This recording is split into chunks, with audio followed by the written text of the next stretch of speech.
Hello everyone. स्वागत है आप सभी का आपके अपने YouTube channel Unique GK by Arvind में। अगर आपने इस चैनल को अभी तक लाइक, शेयर एंड सब्सक्राइब नहीं किया तो प्लीज़ इस चैनल को लाइक, शेयर एंड सब्सक्राइब जरूर करें। आज हम करेंगे पार्ट 2 जिसका नाम है बाल गोविंद भगत। आइए शुरू करते हैं अपना पार्ट 2 बाल गोविंद भगत, जिसके लेखक हैं राम वृक्ष बेनीपुरी। देखिए, राम वृक्ष बेनीपुरी का जन्म बिहार के मुजफ्फरपुर जिले के बेनीपुर गांव में सन 1899 ईस्वी में हुआ था। देखिए, बेनीपुरी का जन्म कहाँ हुआ? बेनीपुर गांव में। तो आप ऐसे याद रख सकते हैं। माता पिता का निधन बचपन में ही हो जाने के कारण जीवन के जो आरंभिक वर्ष हैं अभावों, कठिनाइयों और संघर्ष में बीत गए। 10वीं तक की शिक्षा प्राप्त करने के बाद वे सन 1920 में राष्ट्रीय स्वाधीनता आंदोलन से सक्रिय रूप से जुड़ गए। वे कई बार जेल भी गए और उनका देहावसान अर्थात उनकी मृत्यु सन 1968 ईस्वी में हो गई। 15 वर्ष की अवस्था में बेनीपुरी जी की रचनाएं पत्र पत्रिकाओं में छपने लगी। वे बहुत ही प्रतिभाशाली पत्रकार थे। उन्होंने अनेक दैनिक, साप्ताहिक और मासिक पत्र पत्रिकाओं का संपादन किया, जिनमें तरुण भारत, किसान मित्र, बालक, युवक, योगी, जनता, जनवाणी और नई धारा उल्लेखनीय है।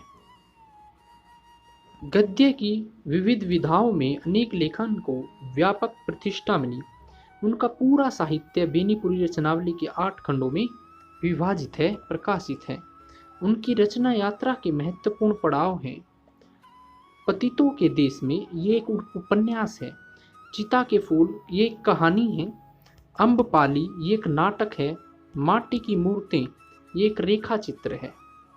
पैरों में पंख बांधकर यात्रा वृत्तांत। यात्रा वृत्तांत क्या होता है? जब कोई अपनी यात्रा के बारे में बताता है।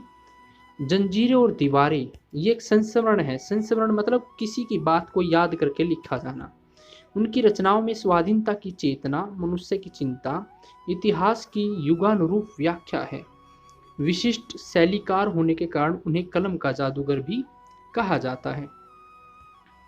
आगे देखिए, ये जो पाठ हमारा दूसरा बाल गोविंद भगत, ये रेखा चित्र के माध्यम से लेखक ने एक ऐसे विलक्षण चरित्र का उद्घाटन किया है जो मनुष्यता, लोक संस्कृति और सामूहिक चेतना का प्रतीक है। वेशभूषा या बाह्य अनुष्ठानों में से कोई सन्यासी नहीं होता। सन्यास का आधार जीवन के मानवीय सरोकार होते हैं। बाल गोविंद भगत इसी आधार पर लेखक को सन्यासी लगते हैं। यह पाठ सामाजिक रूढ़ियों पर प्रहार करता है।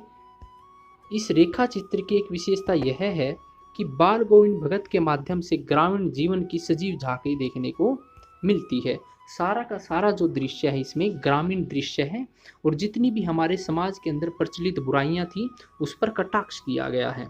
अब देखिए, शुरुआत करते हैं पाठ की, जिसका शीर्षक है बाल गोविंद भगत। देखिए, बाल गोविंद भगत मंझोले कद। मंझोले कद क्या होता है? ना तो ज़्यादा बड़ा, ना तो ज़्यादा लंबा और ना ही ज़्यादा छोटा, बीच के कद का। एक गोरे चिट्टे आदमी थे। 60 से ऊपर होंगे। उनकी उम्र कोई 60 से ऊपर होगी। बाल पक गए थे अर्थात सफ़ेद हो गए थे। लंबी दाढ़ी या जटाजूट तो नहीं रखते थे, किंतु हमेशा उनका चेहरा सफ़ेद बालों से ही जगमग किए रहता, अर्थात उनके चेहरे पर सफ़ेद बाल आ चुके थे। कपड़े बिल्कुल कम पहनते थे। कमर में एक लंगोटी मात्र और सिर में कबीर पंथियों की एक कनफटी टोपी डालते थे। जब जाड़ा आता, जाड़ा मतलब शरद ऋतु, एक काली कमली मतलब काला कंबल ऊपर से ओढ़े रहते। मस्तक पर हमेशा चमकता हुआ रामानंदी चंदन का वो टीका लगाते थे, जो नाक के एक छोर से ही औरतों के टीके की तरह शुरू होता, और वो गले में तुलसी के जड़ों की एक बेडोल माला भी बांधे रहते। आप यहाँ से लेकर यहाँ तक लिख सकते हैं। ये क्या हो जाएगा?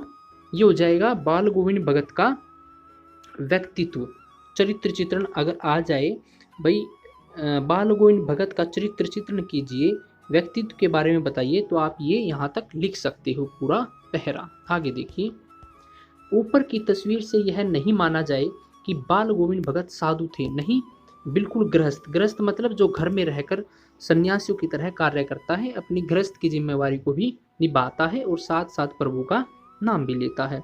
उनकी गृहिणी की तो मुझे याद नहीं, उनके बेटे और पतोहू, पतोहू पतोहू क्या होता है, पुत्र की बहू, वधू, ठीक है।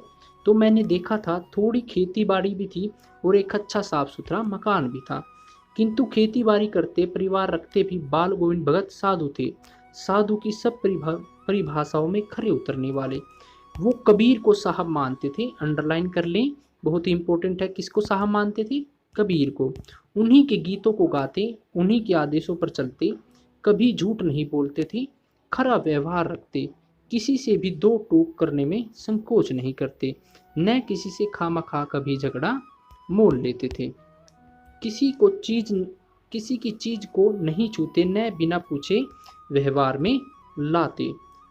इस नियम को कभी कभी इतनी बारीकी तक ले जाते कि लोगों को कुतूहल होता, कभी वे दूसरे के खेत में सोच के लिए भी नहीं बैठते। वे गृहस्थ थे, लेकिन उनकी सब चीज साहब की थी, साहब अर्थात कबीर की, ठीक है।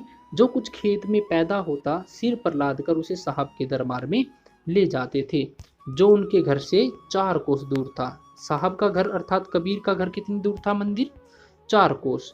एक कबीर पंथी मठ से मतलब वह दरबार में भेंट रूप रख लिया, जाकर प्रसाद रूप में जो उन्हें मिलता उसे घर लाते और उसी से गुजार चलाते, अर्थात जो उनके खेत में जो भी कुछ पैदावार होती वो सारी की सारी कहाँ ले जाते, कबीर के दरबार में, कबीर के मंदिर में, और वहाँ से जो उन्हें प्रसाद के रूप में मिलता वो उसी से अपना गुजारा चलाते थे। इन सब के ऊपर मैं तो मुग्ध था, उनके मधुर गान पर जो सदा सर्वदा ही सुनने को मिलता रहता। कबीर के वे सीधे साधे पद जो उनके कंठ से निकलकर सजीव हो उठते थे। आषाढ़ की रिमझिम है, समूचा गांव खेतों में, आषाढ़ मतलब जब जीरियाँ लगती है ना, धान लगाते हैं, जुलाई अगस्त का समय, ठीक है। समूचा गांव खेतों में उतर पड़ा है, कहीं हल चल रही हैं, कहीं रोपनी, रोपनी मतलब धान की रोपाई, धान के पानी भरे खेतों में बच्चे उछल रहे हैं। औरतें कलेवा, कलेवा क्या होता है, सुबह का जो खान पान या जलपान होता है उसे लेकर मेंढ पर, मेंढ मतलब मेड़ जो खेतों में होती हैं उन पर बैठी हैं। आसमान बादल से घिरा है, धूप का नाम नहीं, ठंडी पुरवाई, पुरवाई मतलब जो पूर्व की तरफ से हवा चलती है उसे हम क्या बोलते हैं, पुरवाई। ऐसे ही समय में आपके कानों में एक स्वर तरंग झंकार सी कर उठी, यह क्या है, यह कौन है, यह पूछना न पड़ेगा। बाल गोविंद भगत समूचा शरीर कीचड़ में लिथड़े अर्थात लिपटे हुए अपने खेत में रोपनी कर रहे हैं, रोपनी अर्थात धान लगाना। उनकी उंगली एक एक धान के पौधों को पंक्तिबंद खेत में बिठा रही है, अर्थात वो अपने हाथों से धान को लगा रहे हैं। उनका कंठ एक एक शब्द को संगीत के जीने पर चढ़ाकर कुछ को ऊपर स्वर की ओर भेज रहा है। मेड़ पर खड़ी औरतों के होंठ कांप उठते हैं और वो भी उनके साथ गुनगुनाने लगती है। बाल गोविंद भगत का यह संगीत है या जादू। देखिए, भादों की वह अंधेरी अदरतिया, अंधेरिया मतलब आधी रात, अभी थोड़ी ही देर पहले मूसलाधार वर्षा खत्म हुई है, बादलों की गरज, बिजली की तड़प में आपने कुछ नहीं सुना हो, किंतु अब झिल्ली की झंकार या दादुरों की टटर, दादुर मतलब मेंढक की टरटर बाल गोविंद भगत के संगीत को अपने कोलाहल में डुबो नहीं सकती। उनकी खंजड़ी डिमक डिमक मतलब धीमे धीमे बज रही है और वे गा रहे हैं, गोदी में पियवा चमक उठे सखियां चिहकू उठे न, गीत गा रहे हैं। हाँ, पिया तो गोद में ही है, किंतु वह समझती है वह अकेली है, चमक उठती हैं। उसी भरे बादलों वाले भादों की आधी रात में उनका है गाना, अंधेरे में अकस्मात मतलब अचानक कूंद उठने वाली बिजली की तरह किसी ने चौंका देता। अरे, अब सारा संसार निस्तब्धता में सोया हुआ है, सन्नाटे में सोया हुआ है। बाल गोविंद भगत का संगीत जाग रहा है, जगा रहा है। तेरी गठरी में लागा चोर मुसाफिर जाग जरा, ये संगीत गा रही हैं। कार्तिक आया नहीं कि बाल गोविंद भगत की प्रभातियाँ मतलब टोली की तरह जैसे इस पिक्चर में दिखा रहे हैं, वो क्या करते हैं, गाना कीर्तन शुरू कर देते हैं जो फागुन तक चला करती हैं। इन दिनों में वो क्या करते हैं, सवेरे सवेरे उठते, न जाने किस वक्त जाकर वह नदी स्नान को जाते जो गांव से 2 मील दूर है। देखिए, मैंने अभी बताया था जो साहब है, कबीर का दरबार है, मंदिर है, वो कितनी दूर था, 4 कोस। और यहाँ पर एक नदी की बात हो रही है, वो सवेरे जो नहाने जाते हैं वो कितनी दूर है, 2 मील। तो ध्यान रखिएगा। वहां से नहा धो कर लौटते और गांव के बाहर ही फोकरे के ऊंचे भींडे पेड़ पर अपनी खंजरी लेकर बैठते और गाने टेरने लगते। मैं शुरू से ही उन तक देर तक सोने वाला हूँ, किंतु एक दिन माघ की उस दांत किटकिटाने वाली भोर में भी उनका संगीत मुझे पोखर पर ले गया, अर्थात तालाब की ओर ले गया। अभी आसमान के तारों के दीपक बुझे भी नहीं थे, अर्थात अभी सुबह नहीं हुई थी और तारे अब भी टिमटिमा रहे थे। हाँ, पूर्व में लोही लग गई थी। लोही का मतलब जो सुबह सुबह की लालिमा होती है ना, सूर्य जब उदय होता है लाल लाल, तो उसको हम लोही बोल देते हैं। जिसकी लालिमा को शुक्र तारा और बढ़ा रहा था। खेत बगीचा घर पर सब कुहासा मतलब कोहरा, कुहासा मतलब कोहरा। सारा वातावरण अजीब रहस्य से आवृत, आवृत मतलब ढका ढका हुआ मालूम पड़ता था। उस रहस्यमय वातावरण में कुश की चटाई पर, कुश क्या होती है, एक नुकीली घास होती है, कि चटाई पर पूरा मुंह काली कमली मतलब काली कमली कंबल। बाल गोविंद भगत अपनी खंजड़ी लिए बैठे थे। उनके मुंह से शब्दों का तांता लगा था। उनकी उंगलियां खंजड़ी पर लगातार चल रही थी। गाते गाते इतने मस्त हो जाते, इतने सुरूर में आ जाते, वो तो उत्तेजित हो उठते कि मालूम होता अब खड़े हो जाएंगे। गर्मियों में उनकी संझा कितनी उमस भरी, शाम को न शीतल करती। अपने घर के आंगन में आसन जमा बैठते। गांव के उन कुछ प्रेमी भी जुड़ जाते और खंजड़ियों करतालों के साथ उनका साथ देने लग जाते थे। एक दिन बाल गोविंद भगत की संगीत साधना का चरम उत्कर्ष उस दिन देखा गया जिस दिन उनका बेटा मरा। इकलौता मतलब एक ही बेटा था।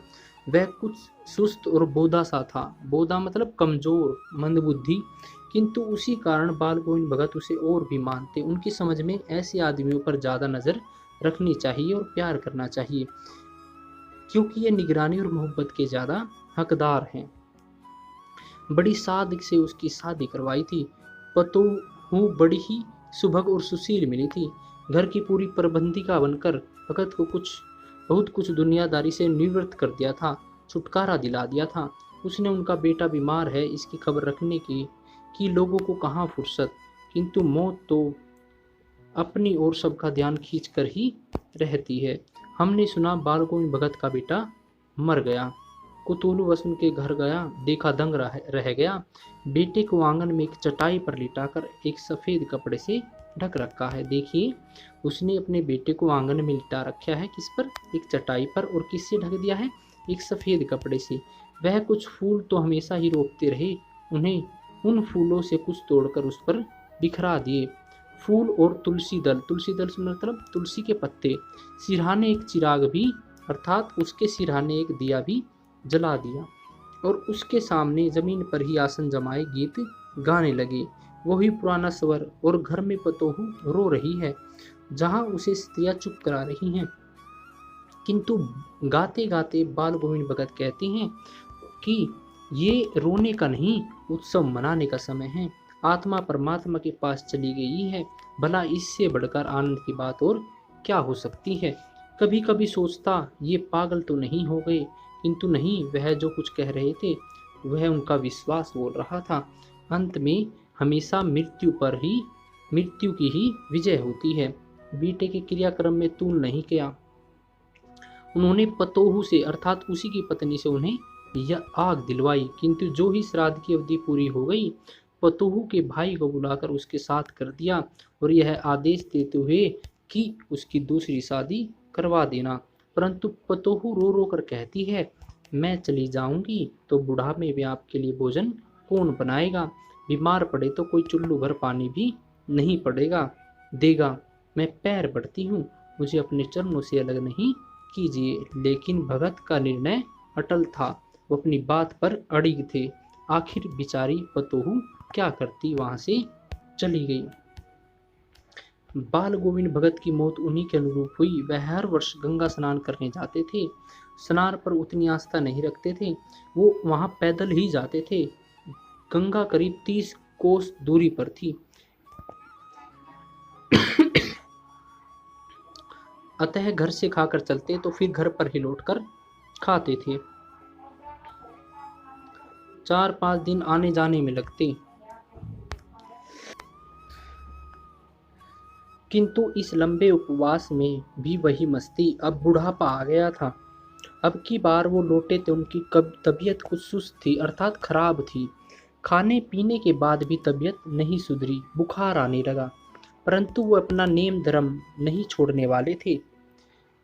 वो पहले की तरह दोनों जून गीत, स्नान, ध्यान, खेती बाड़ी देखना दिन दिन खींचने लगे। लोगों ने नहाने धोने से मना किया, आराम करने को कहा, किंतु हंसकर टाल देते।